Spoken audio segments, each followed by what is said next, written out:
Hey everybody, it's ShadowStar here for another Doctor Who review. This time it's Empire of Death, the finale of this season. And it's an odd finale to say the least. This season has come and gone so quickly, and so did the finale. Let's be real, a lot of people have mixed feelings about this finale, saying it's quite weaker than a lot of other finales, and honestly, I both agree and disagree. There's definitely a lot of things to be disappointed about. It felt like it just went by so quick. It's weird, because this episode has at least the same length of a normal episode, if not slightly longer, and yet it feels much quicker than a lot of other finales in the original Russell run or other episodes. But there are a lot of good qualities. There was that moment where Kate dies is really nice. I know that sounds weird to say, but I like that there's this really touching moment. I forget exactly what a dialogue is, but there's that moment where she expects herself to die, and she gives one final message to the Doctor, and I really like that moment. It's just a shame that, we brought Unit in, and they did barely anything in this episode. They shot him, there was a shit ton of machine guns, and then they died. Did Rose even have a line of dialogue in this episode? What did she do? They just had so many characters and then none of them did anything because they were dead. Oh well. Mrs. Flood, we'll talk about her later. But, yes, Kate dies. Then everyone frickin' dies. It's Flux all over again. Except it's not, because Flux never killed literally everyone. This killed literally everyone, almost. So we spend most of the episode with just the Doctor and Ruby and Mel. Mel actually got to be quite useful in this episode. If I had to say anything about this episode that was positive, I think one of the biggest positives was Mel. Having her be relevant in both this episode and a decent amount of last episode was great, because she barely did anything in the giggle, so here she was, back and being relevant. For such a small companion from the classic era, she gets to be relevant, and that was so nice. Mel had quite a few nice scenes between Doctor and Ruby when it's just the three of them, and that was really nice. We get to sort of canonize Tale of the TARDIS by having the TARDIS that's formed from the memory thing actually be that TARDIS that you see in Tales of the TARDIS. And that was a nice little thing to have that show up. If you hadn't been watching Tales of the TARDIS, that much just seemed so random, because that set has a lot of little details in it. But yeah, like I said, there was good qualities. Having Mel in the episode was great. Tales of the TARDIS was nice. There's a lot of callbacks. There was flashbacks to images of Susan. They're literally watching Pyramids of Mars on that little screen. There's just a lot in the episode. Sutekh himself, though, as a villain, he didn't do anything. Okay, yeah, he kills everything. He kills everyone. Then he just kind of stands there. It's like, okay, you killed everyone. Now what? Like, I've never understood that plot with any villain. It's like the Daleks in Stolen Earth, or the Flux, or anything. It's like, okay, you killed everyone. Now what? What's your big plan, Sutekh? You just gonna sit there on a dead Earth forever? Whoop-de-frickin'-do. What's so special about killing everyone? I just don't get it. But like, okay, wonderful. He kills everyone. The end. Then they fix it. And they fix it by throwing him into the time vortex. That thing he was thrown into and trapped into for a long time. So how is that somehow killing him? I don't understand, unless he's going to come back. And how was Sutekh latched onto the TARDIS when the TARDIS was duplicated in the giggle? So, like, did Sutekh just move from one TARDIS to another? How did he know which TARDIS to move to?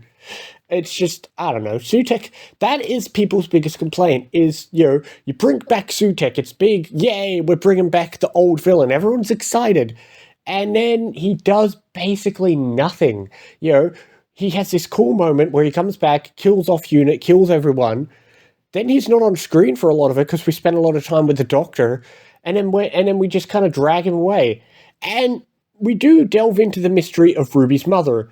And there's this really interesting moment where they're like, oh, we've found Ruby's mother's DNA in the future.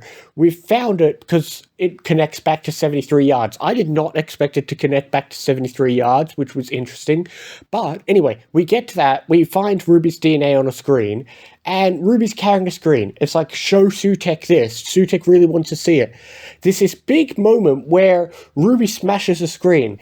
And for a moment, as touching as it is that Ruby does find her mum, and I'll talk to that scene in a minute, one thing I thought it was going to be was her smashing the screen would be her saying she can't find the DNA again. I would have thought it would be a sort of message of she's choosing to save the world, but sacrificing the knowledge that she can save her mother, but obviously that wasn't the case, but I thought that could have been an interesting or powerful way to do it. But no, she just kind of smashes the screen and then just yanks him back with the magic rope and the magic gloves from the first episode. But anyway, yeah, so they just tug him back into the time vortex and that's it. Nothing really happens. There's this big dramatic moment where the Doctor says, I am the god of life, but like, okay, you're killing Sutek. So what? The Doctor kills all the time. I know he doesn't like killing, but let's face it, he's had to do stuff like that before, This is normal for him. Whoop-de-doo, And this is why. And it just felt like, I know we're supposed to say it's a red herring. I know we're supposed to say, isn't it clever Russell tricked us? He predicted things by saying, hey, he tricked us into thinking it was Susan. But the weird part is, you built up everything with Susan and not actually have her. All this big relevance for a character named Susan, and she did nothing. All that, just for it to be Sutek. All that, and people predicted it was Sutek anyway. It felt like a lot of build-up for nothing. And I don't mind red herrings, I don't mind a twist. I mean, I don't mind that, but it still remains to the point of all this build-up for nothing. It felt like, this whole season we were like, oh, there's this puzzle pieces, we're trying to figure something out, and it didn't really go anywhere. There's so many mysteries, Now, I still get the idea of Russell wanting to say that Ruby's mother is just a normal person. Why wouldn't she just be a normal person? I like that idea on paper. The problem is, you spent so much time building up a mystery to the point where it's not just, oh, well, you're toying with us. You left unanswered questions. Why does it snow? Why was the Maestro afraid of Ruby? Why is, at this point you're just trolling us. Oh, look, she's pointing. Okay, I know, okay, haha, she's just pointing to the fact that it's a sign in the background, but like, you made a big point about the fact that she wasn't pointing in the original timeline and now she was. Why is that different? Why does it snow? And who the fuck is Mrs. Flood? Now, I'm not saying we can't have unanswered questions. Like, I feel like some of these unanswered questions will go answered. Mrs. Flood feels like something that could last for another season or two. That's fine. I mean, even Stephen Moffat had questions that kept going longer than normal, like the silence, okay? I get that. Mrs. Flood, I'm okay with, because, she's lasting longer, and I kind of like the fact that she's just screwing the audience, but, like, why does it snow, and why did you build up Ruby's mother and then not have it mean anything? Now, putting that aside, in its own isolation, I still loved the scene where Ruby found her mother, and I absolutely adored it. I love that little moment where she goes up to order a coffee, and I predicted it's like, oh my god, it's going to be like the person calls out her name, and then Ruby's mother is going to look up. I love that little moment, and it was a genuinely emotional scene.